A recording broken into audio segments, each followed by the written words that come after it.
Hi friends, welcome back to delicious dishes. ഇന്ന് ഞാൻ വന്നിട്ടുള്ളത് ഒരു വെറൈറ്റി ആയിട്ടുള്ളൊരു റൈസിൻ്റെ റെസിപ്പി ആയിട്ടാണ് കേട്ടോ. വളരെ ഈസി ആയിട്ട് പെട്ടെന്ന് തന്നെ നമുക്ക് തയ്യാറാക്കി എടുക്കാൻ പറ്റും. അപ്പോൾ അതെങ്ങനെ ഉണ്ടാക്കുന്നത് നോക്കിയാലോ. ഇതുണ്ടാക്കാൻ വേണ്ടിയിട്ട് ഞാൻ കുക്കറാണ് എടുത്തിട്ടുള്ളത്. അപ്പോൾ കുക്കർ തന്നെ വേണമെന്നില്ല, ഏതെങ്കിലും ഒരു പാൻ എടുത്താൽ മതി. അതായത് ബിരിയാണി പോട്ട് അങ്ങനത്തെ എന്തെങ്കിലുമൊക്കെ ഉണ്ടെങ്കിൽ അതെടുത്താലും മതി.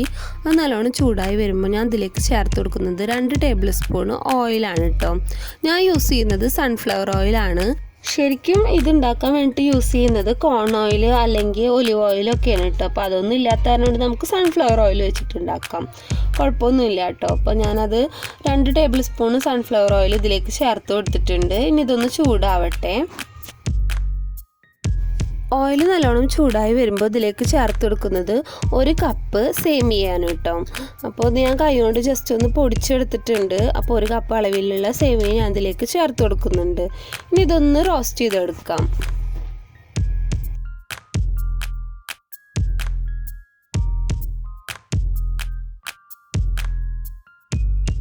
ലൈറ്റായിട്ടൊന്ന് കളർ മാറി തുടങ്ങുമ്പോൾ ഇതിലേക്ക് ചേർത്ത് കൊടുക്കുന്നത് ബട്ടറാണ്. അപ്പോൾ ഇതൊരു 1.5 ടേബിൾ സ്പൂണ് ബട്ടർ ഉണ്ട് കേട്ടോ. അപ്പോൾ അതും കൂടി ഇതിലേക്ക് ചേർത്ത് കൊടുക്കുകയാണ്. അൺസോൾട്ടഡ് ബട്ടറാണ് കേട്ടോ ഞാൻ ചേർത്ത് കൊടുക്കുന്നത്. ഏത് ചേർത്താലും കുഴപ്പമില്ല. ഞാൻ അതോട് ചേർത്തിട്ട് ഈ സേമിയ നമുക്കൊന്ന് നല്ലോണം ഒന്ന് റോസ്റ്റ് ചെയ്തെടുക്കാം കേട്ടോ.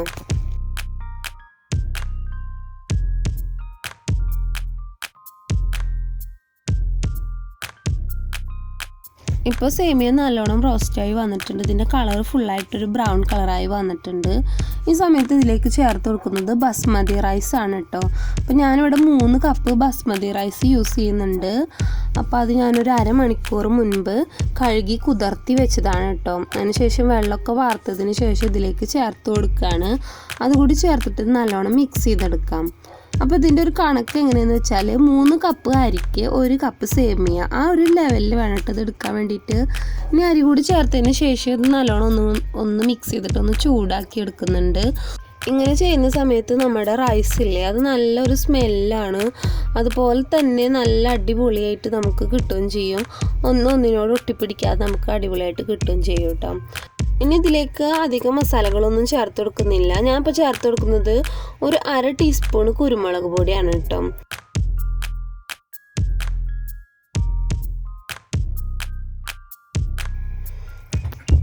ഇനി പാകത്തിന് ഉപ്പ് കൂടി ചേർത്ത് കൊടുക്കാം. അപ്പോൾ ഞാനൊരു 1/2 ടീസ്പൂൺ തന്നെ ഉപ്പും കൂടി ചേർത്ത് കൊടുക്കുന്നുണ്ട്. ഇനി ഇത് നല്ലോണം ഒന്ന് മിക്സ് ചെയ്ത് കൊടുക്കാം കേട്ടോ.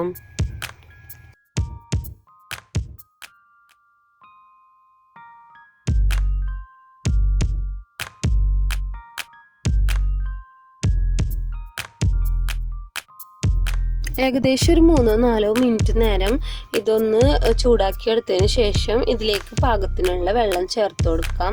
അപ്പോൾ 3 കപ്പ് അരിക്ക് 6 കപ്പ് വെള്ളമാണ് ചേർത്ത് കൊടുക്കുന്നത്. അപ്പോൾ ഞാൻ ഈ വെള്ളത്തിൽ മാഗി ക്യൂബ് ഇട്ടിട്ടൊന്ന് തിളപ്പിച്ചെടുത്താണ് കേട്ടോ. നല്ല ചൂടുള്ള വെള്ളം തന്നെ ചേർത്ത് കൊടുക്കുന്നതാണ് നല്ലത്. അപ്പോൾ അതുകൂടി ഇതിലേക്ക് ചേർത്ത് കൊടുക്കുന്നുണ്ട്. മാഗി ക്യൂബ് അല്ലാന്നുണ്ടെങ്കിൽ നമുക്ക് വേണമെന്നുണ്ടെങ്കിൽ മറ്റേ ചിക്കൻ സ്റ്റോക്കൊക്കെ വേണമെങ്കിൽ ചേർത്ത് കൊടുക്കാം കേട്ടോ. ഇനി അതും ഇഷ്ടമല്ല എന്നുണ്ടെങ്കിൽ സാധാ ചൂടുവെള്ളം ചേർത്ത് കൊടുത്താലും മതി കേട്ടോ. ഇനി ഇതൊന്ന് മിക്സ് ചെയ്തെടുക്കുന്നുണ്ട്. ഈ സമയത്ത് ഇനി ഉപ്പ് വേണമെന്നുണ്ടെങ്കിൽ നമുക്ക് ചേർത്ത് കൊടുക്കാം കേട്ടോ. അപ്പോൾ ഉപ്പിൻ്റെ അളവൊക്കെ നോക്കിയിട്ട് കുറവ് തോന്നുന്നുണ്ടെങ്കിൽ ഈ സമയത്ത് തന്നെ ചേർത്ത് കൊടുക്കാം. ഇനി ഇതൊന്ന് അടച്ചു വെച്ചിട്ട് വേവിച്ചെടുക്കണം കേട്ടോ. അപ്പോൾ ഈ വെള്ളമൊക്കെ ഒന്ന് വറ്റി വരണം. അത് സമയം വരെയാണ് നമുക്കിത് വേവിച്ചെടുക്കേണ്ടത്. അപ്പോൾ ഞാൻ കുക്കർ അടച്ചു വെക്കുന്നുണ്ട്. ഇതിൻ്റെ വിസിലൊന്നും ഇട്ടിട്ടില്ല കേട്ടോ. അപ്പോൾ വിസിൽ ഊരി വെച്ചതിന് ശേഷമാണ് ഇത് വെക്കേണ്ടത്. ഇനി ഏകദേശം ഒരു 10-12 മിനിറ്റിൻ്റെ ഉള്ളിൽ തന്നെ ഇതായി കിട്ടും. ആ സമയം കൊണ്ട് തന്നെ ഈ ചോറൊക്കെ നമുക്ക് അടിപൊളിയായിട്ട് വെന്ത് വരും കേട്ടോ. അപ്പോൾ നമുക്ക് ഒരു 10 മിനിറ്റ് വെയിറ്റ് ചെയ്യാം. ഇപ്പോൾ 10 മിനിറ്റ് ആയിട്ടുണ്ട്.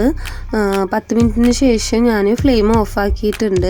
ഇതൊന്ന് തുറന്ന് കാണിച്ച് തരാം കേട്ടോ. നിങ്ങൾക്ക് കണ്ടില്ലേ, നമ്മുടെ റൈസ് ഇവിടെ അടിപൊളിയായിട്ട് വെള്ളമൊക്കെ വറ്റി നല്ല സൂപ്പറായിട്ട് വന്നിട്ടുണ്ട്. ഇതൊന്ന് മിക്സ് ചെയ്തിട്ട് ഞാൻ ഒന്ന് ഇളക്കി കാണിച്ച് തരാം കേട്ടോ.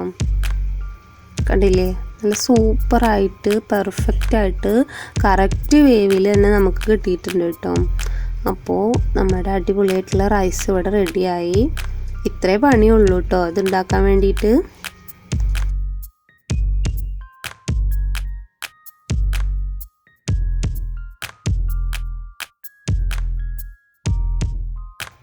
നല്ല സ്പൈസി ആയിട്ടുള്ള ചിക്കൻ ഗ്രേവിയുടെ കൂടെയൊക്കെ കഴിക്കാൻ പറ്റിയിട്ടുള്ള അടിപൊളി ഒരു റൈസിൻ്റെ റെസിപ്പിയാണ് കേട്ടത്. നല്ല ടേസ്റ്റിയാണ് കഴിക്കാൻ വേണ്ടിയിട്ട്. നിങ്ങൾക്ക് ഉറപ്പായിട്ട് ഇഷ്ടമാവും. അപ്പോൾ എല്ലാവരും ഇങ്ങനെയൊക്കെ ഒന്ന് ട്രൈ ചെയ്ത് നോക്കാം. എന്നിട്ട് നിങ്ങളുടെ അഭിപ്രായങ്ങളൊക്കെ ഒന്ന് കമൻ്റായിട്ട് അറിയിക്കുക കേട്ടോ. പിന്നെ ഈ വീഡിയോ നിങ്ങൾക്ക് ഇഷ്ടമായിട്ടുണ്ടെങ്കിൽ ലൈക്ക് ചെയ്യാൻ മറക്കരുത്. അതുപോലെ തന്നെ നിങ്ങളുടെ ഫ്രണ്ട്സിനും ഫാമിലിക്കൊക്കെ വേണ്ടിയിട്ട് ഒന്ന് ഷെയർ ചെയ്ത് കൊടുക്കണം.